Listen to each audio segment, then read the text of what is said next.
बहावलपुर से रिपोर्ट कर रहे हैं मलिक सईद चन्नड़। बहावलपुर के रिहायशी खुरम अबरार मीडिया से गुफ्तगू की, देखिए इस रिपोर्ट में। मैं खुरम इब्रार पर इब्रार अहमद सकना सेटल टाउन बहावलपुर ये बयान अपने होशो हवास में देता हूँ कि मेरे दो भाई नवीद इब्रार वल्द इब्रार अहमद, यासिर इब्रार वल्द इब्रार अहमद, इन दोनों का चाल चलन ठीक नहीं है और ना इनके लोगों के साथ मामलात लेन देन के ठीक है।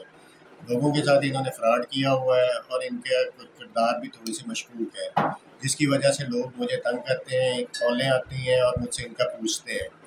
तो लिहाजा कल को इनकी वजह से कोई भी मामला मेरे साथ ख़राब होते हैं तो मैं इनके लेन देन का ज़िम्मेदार नहीं हूँ, मुझे लोग तंग ना करें। और दूसरा, ये मेरी जान के दुश्मन है, मुझे नुकसान देना चाहते हैं। कल को अगर मुझे किसी भी किस्म का कोई भी नुकसान पहुँचता है तो मेरे ये दो भाई नवीद इब्रार वल्द इब्रार अहमद और यासिर इब्रार वल्द इब्रार अहमद ये दोनों ज़िम्मेदार होंगे। कुछ लोगों के थ्रू मुझे ये थोड़ी सी थ्रेट भी मिली है, थोड़े से, कि ये मुझे नुकसान देना चाहते हैं। कभी ये मेरी बिजली काट देते हैं, कभी ये मेरी और चीज़ों को नुकसान देते हैं ताकि मैं गुस्से में आऊँ, तैश में आऊँ और ये मेरे साथ अपना बदला ले सकें। तो लिहाजा मैं इनके किसी भी लेन देन का ज़िम्मेदार नहीं हूँ और ना ही मैं इनके किसी कॉल व फ़ील का ज़िम्मेदार हूँ।